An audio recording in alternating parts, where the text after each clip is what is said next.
and these offices were well staffed. In fact, one of the offices was actually overstaffed. They had more people than they need. Unfortunately, in the wake of this once-in-a-generation natural disaster, we have seen many falsehoods pushed by Democrats such as Senator Chuck Schumer and some members of the media. Blaming President Trump for these floods is a depraved lie, and it serves no purpose during this time of national mourning. Here are the facts.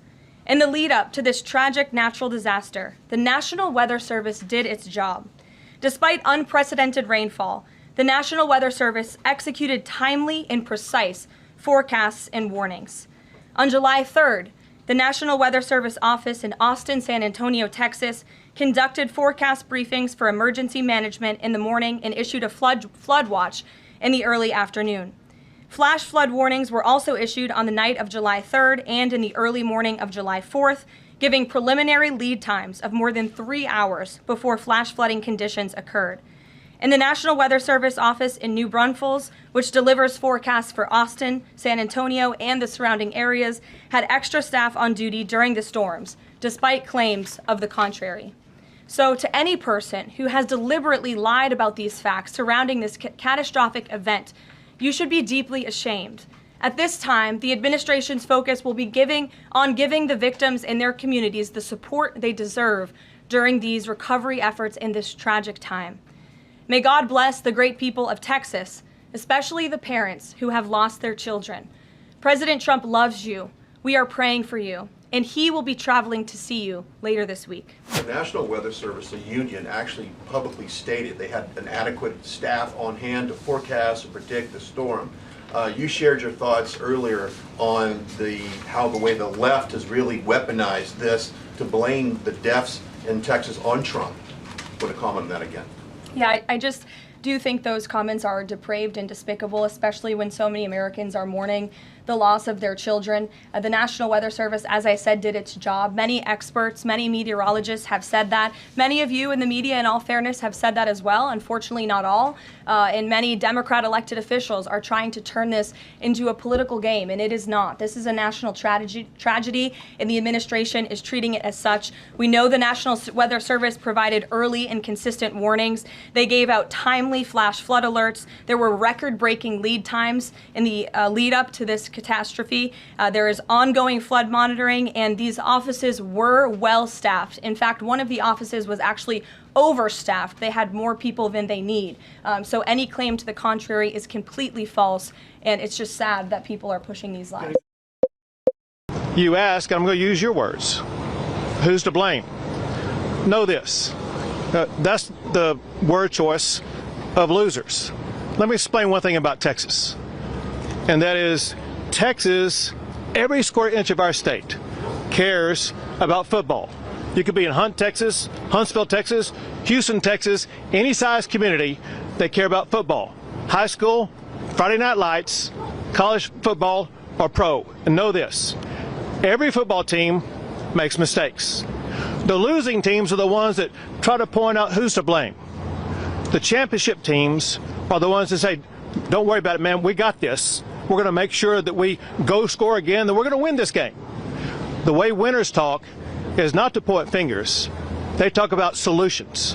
What Texas is all about is solutions. So it's going viral that Governor Greg Abbott, who is the governor of Texas, he said that if God was an illegal, that they would deport him as well. There's no favoritism here. This is interesting because just about 12 hours after this, that's when the flood in Texas, Central Texas, happened. And so you might say, well, that's just a random coincidence. No, the reason why I don't believe it is because how can you deport God off of the earth that he created? That's for one. Two, it just seems like you're completely mocking him.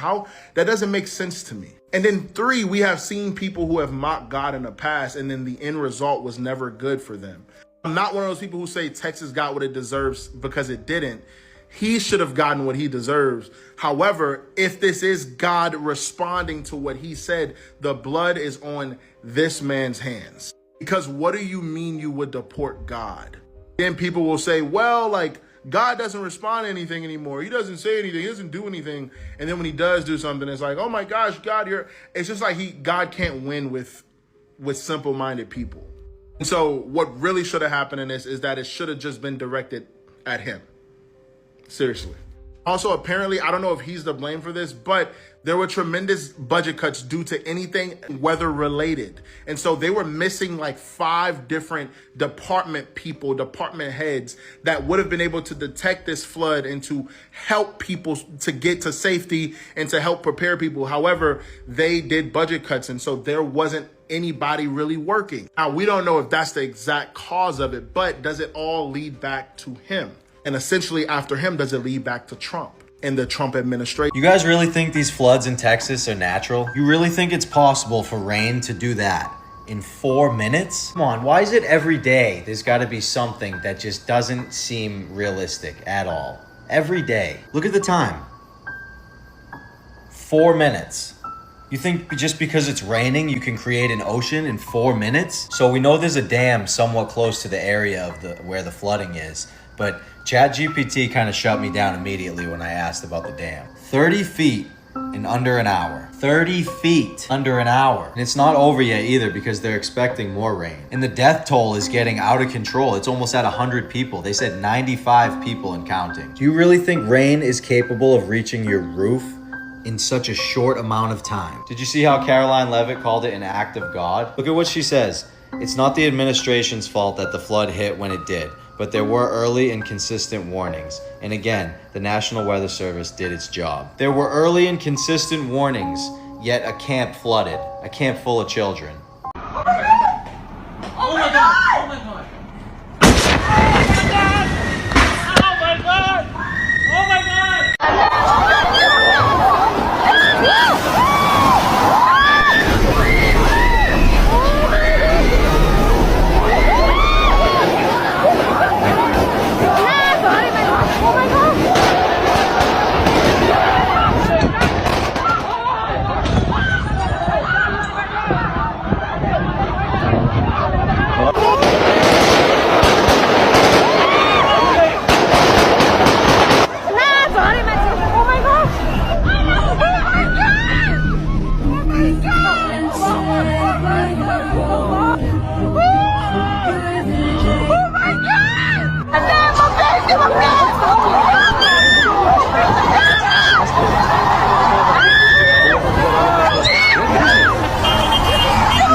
A father lost his life in the Texas floods after he refused to give up his babies while clinging to a tree. John Burgess, 39, was found dead after the flood swept him away from an RV park with his 2 young boys. Family members confirmed John's death and recently announced that his wife, Julia Anderson Burgess, 38, was also killed in the floods. Their 2 young boys, James, 1, and Jack, 5, are still missing.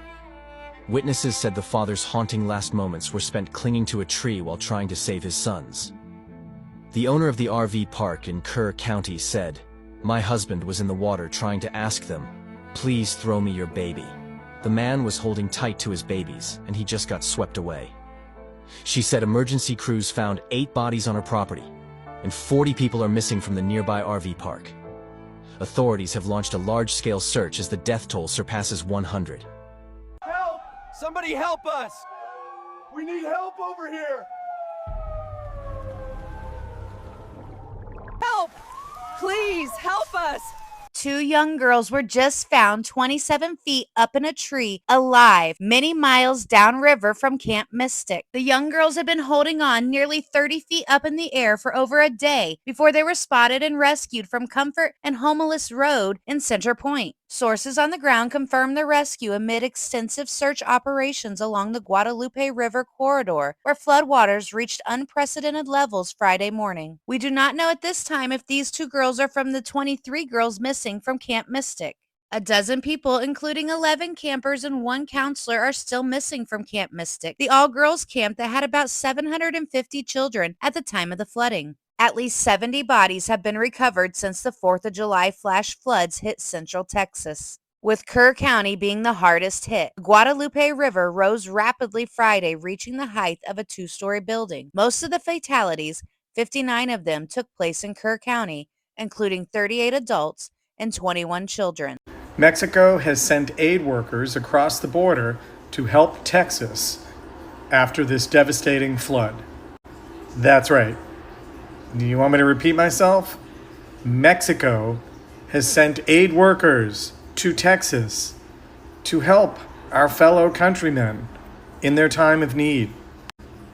Meanwhile, ICE continues to arrest hardworking car wash employees, restaurant workers, farm workers, all from Mexico, and throw them into makeshift prisons and then deport them back to Mexico or other countries. But yesterday, Mexico has sent over the border several rescue aid workers, and they are currently helping people in Texas. They're helping recover bodies, they're helping rescue people, they're helping to fix situations, make things better for the Americans in Texas affected by this horrific flood. Have you heard Trump mention one word of Mexico helping us?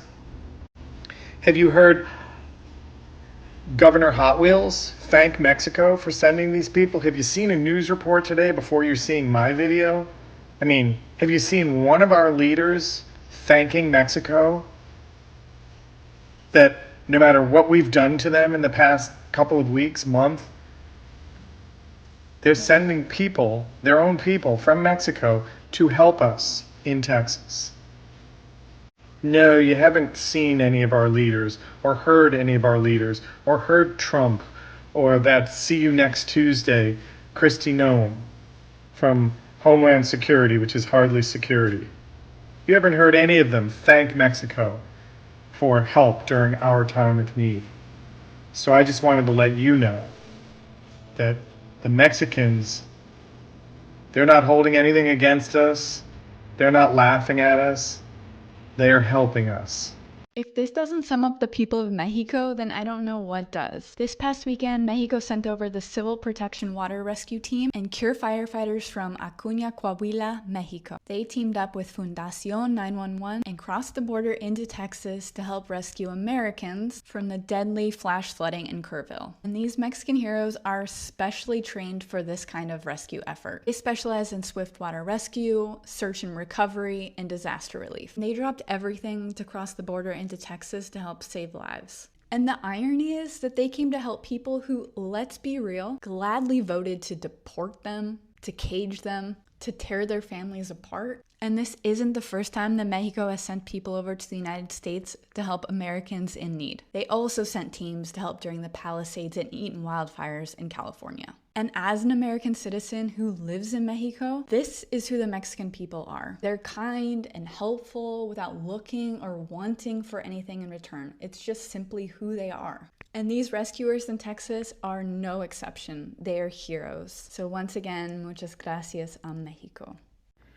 So I just reposted a story from Crowdsource Carry on TikTok, but if you don't see it, I'll recap of the two unsung heroes from these floods in Texas. Two 19-year-old Mexican girls. Two 19-year-old Mexican girls saved up to 20 little girls at Camp Mystic. They came at night with flashlights. They even carried some of them to safety. This story needs to get out there. So while Trump was cutting the National Weather Service, which could have prevented a lot of this from happening, cutting the National Weather Service so that billionaires could get a tax cut, these young girls came and saved a lot of people. Luckily, these two girls weren't kidnapped by ICE prior to saving these girls, or there would have been a lot more deaths in Texas. This is our city, and this was Mexico. You can't kick us out of the land that was ours.